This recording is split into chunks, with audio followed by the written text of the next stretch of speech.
Hello everyone. It's sunny and beautiful today, so we are outside. We have a special guest today, Dee of A Passion for Paper. Am I right, Dee? Yes, that's correct. Yes, that's the name of her shop. She has beautiful, beautiful paper beads, and she has some techniques and tips that she would love to show us on how to use the Vibrance and also in glazing her paper. Take it away, Dee. Okay, hi everybody. It's an honor to be here. I wanted to show you some of my beads that I'm making and how I go about applying a base coat to them. And then once the base coat's dry, I'm going to show you how I use the Vibrance to dip them to finish them off so that they're really pretty. Here's some of my beads that I've already made. And these beads that I made are a technique that I use, which is remounting paper. So it's one fine paper on top of a thicker paper so that you get a really nice big bead. And I'm going to show you how I go ahead and use a toothpick, which I'm sure lots of you do. And I like to use the styrofoam bowls and plates. They're inexpensive and they're clean and easy to use. And then I have this, you could use an empty pill bottle, or you can usually find these at the craft store. And it's just Mod Podge inside, if you're wondering what I'm using. And I just have a brush that has very short bristles. If you can't find one with short enough bristles, you can just take the scissors and trim it to a size you want. I've taken the handle off because I like it nice and short. And what I do is I start at the top and I just simply turn the toothpick and hold the brush steady. And I just do this pretty quickly and all the way around. On the first coat, when you do this, you just want to cover the bead. And then I just turn it this way and just quickly brush. I knocked it off. I just quickly brush down this way. That helps fill in the ridges a little bit on the beads. And then this one, you can just go the opposite direction. It's just a thin coat on the first one. That's all you have to do. And put it on there to dry. And these that I've done, they've already have one coat of base coat on them. So I'm going to show you. The second time when I put the base coat on, this is a different shaped bead. Again, I just start at the top and I just twist the toothpick as I'm going. This one, you just kind of turn it upside down at an angle so you don't get the Mod Podge on the wood, because then once it dries, it's very hard to release the paper bead off the toothpick, and you could ruin a lot of beads if you get it hooked down. So to avoid that, if you just tip it this way and then hold the brush at an angle, and again, just take it right up to the wood but not touching. Okay, so now you have the whole base part. You don't have to take it off and turn it around. And then you just get a little bit more, and you just go quick strokes down the side of the bead. Make sure you don't have any big clumps of it, and that's it, and let it dry. Now this one has two coats on it, so it's ready to be dipped in the Vibrance. So I'll show you again.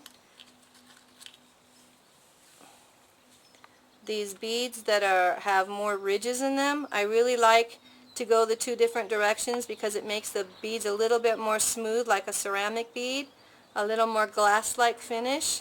So you're just going from the top down and flipping it over and then going the other direction. Hope you can see that okay. So it's got a pretty thick layer of it on there. And when you go back on the second coat, I put it on pretty thick. It almost looks all white until it dries. And it'll dry fine. It'll be perfectly clear. It won't come out cloudy. You can start at the top or the bottom, whatever you're comfortable with. Just remember when you do the bottom to tip it at an angle so that you're not getting it on the wood. Can you tell us a little bit about the beads, Dee? The beads that you're doing, the black and white? These beads here, actually, these are two different kinds of black and white. It's almost more of a tan than it is a white, but I'd say black and white beads. I saw these two papers and I thought that they would look really nice together. One paper was very thin, and I knew because of the writing on it that I thought this would look really nice as a tube bead, but because the paper was so thin, it wouldn't make a very substantial bead. So I used the technique that I use, which is remounting, and I took the printed paper and actually remounted it onto black cardstock before I started. And we'll be doing another video to show you how to do that, how to mount it. Yes. Because you don't glue the entire sheet down, because as you cut your triangles and begin to roll them, you need to release the base paper that you mounted it on.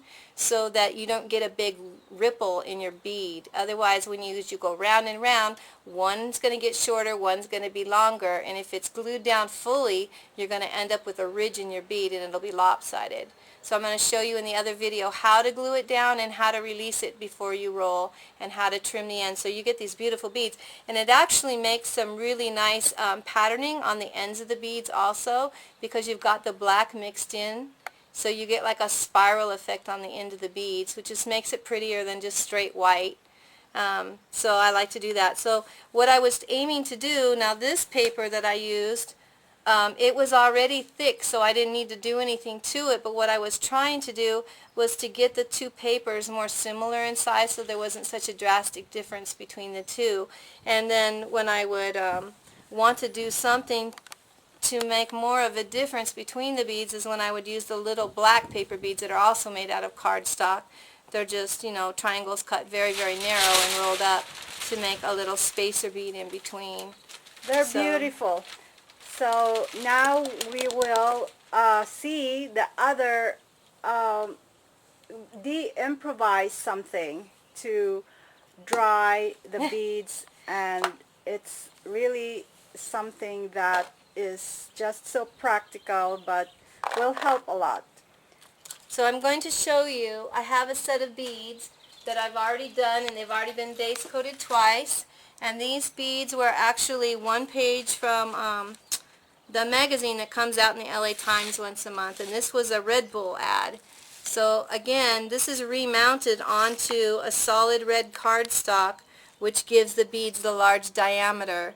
Where if you were just to take the magazine ad, it's such a thin paper and roll it, you would end up with a bead that's very small in diameter.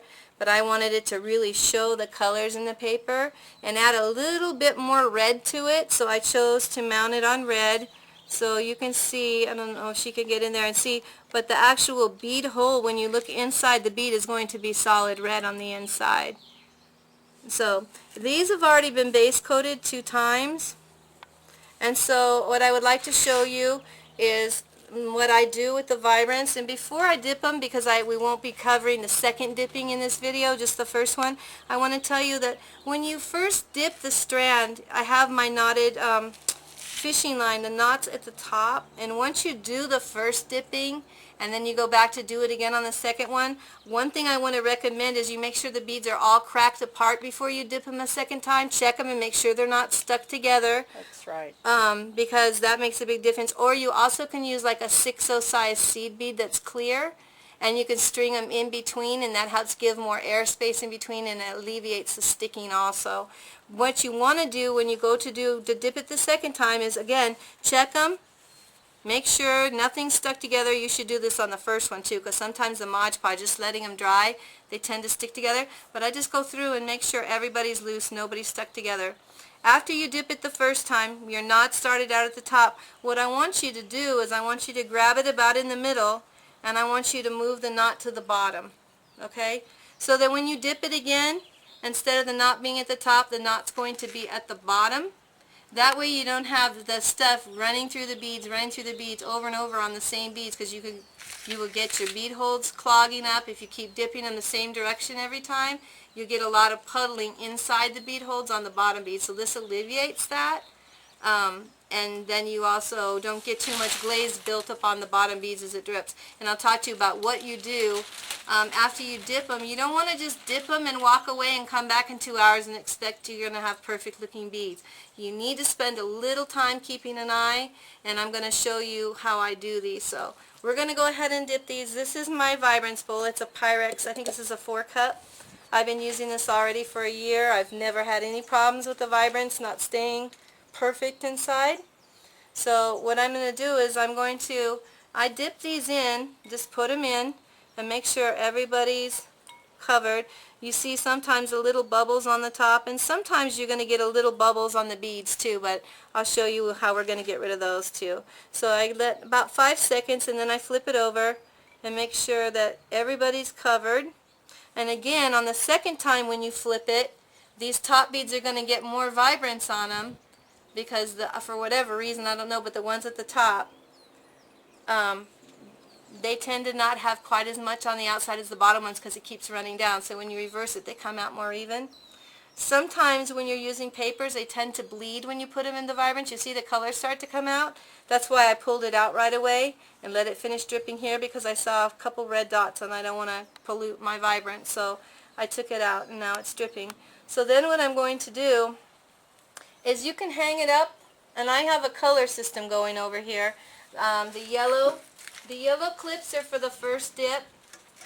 And I'm going to let it sit there for a minute, and I'll tell you my methods here. This is just like a drying rack? It's a clothes drying rack. I got it at Bed Bath & Beyond with one of their wonderful 20% off coupons. Went in there and, you know, Very I nice. bought this, and it's metal. It's painted, you know, metal. It collapses flat, so it's pretty easy to take apart. There's just a couple little things at the top. You just pop it out and it folds flat. So it's really easy to get rid of it. If you look at the necklace right now, you see, or the beads, you see that it's already starting to get a drip at the bottom. You see that? If you walk away and leave it like that, you're going to have a big, ugly bump on the bottom of that strand of bead. So you're going to end up throwing that bead away. Right. It won't be usable. However, if you take it and you just shake it, give it a few good shakes over the paper, and then you can see that there's some puddles of Vibrance already forming on the paper. That's getting that excess out in between the beads. And then hang it up and go dip another one. And come back and hang it up. And then check that one and give it a shake again. So it's about maybe 5 minutes in between. If I was to go dip another strand of beads and hang it up, you know, and I come back maybe 3-5 minutes and check it. You can see, look at the beads. Do you see any little bubbles in between the beads? If you do, you can take just the corner of like a paper towel or a little, like those little index cards. Yes. And you just tap the beads with the little corner of a piece of paper, and they pop really easily. So that's one thing. So those have one dip now, and then in about 2 hours you would come back, reverse the order, and redip it. Remember, crack them apart, reverse the order, dip it again, same thing. Let it hang for a couple minutes so that it starts to drip. When you see it start to drip, that's a good time to shake it. So you can be doing another set of beads that need to be dipped and hang them up. I use the yellow clothespins for the first dip because I get mixed up. I get this whole rack full of beads and I can't remember which ones I did. And you know, everybody has a busy life, so if you're not sitting down doing them right back to back, it just takes the margin of error and reduces it. So yellow for the first dip, I use the blue for the second dip, and the green for everything's done. They just need to sit there and have some more drying time. The red ones I use for when they just have base coat. So I know they haven't had anything but base coat, but they're hanging up drying. I like to base coat them and then let them dry overnight. Vibrance them the first dip, wait about 2 hours, go through, redip them, and let them dry again overnight. Very nice, Dee, and we will have a treat and peek into these beautiful beads and jewelry that she's made, and then more tutorials coming up. Think it's good? Thanks, Dee. Till next time. Thank you.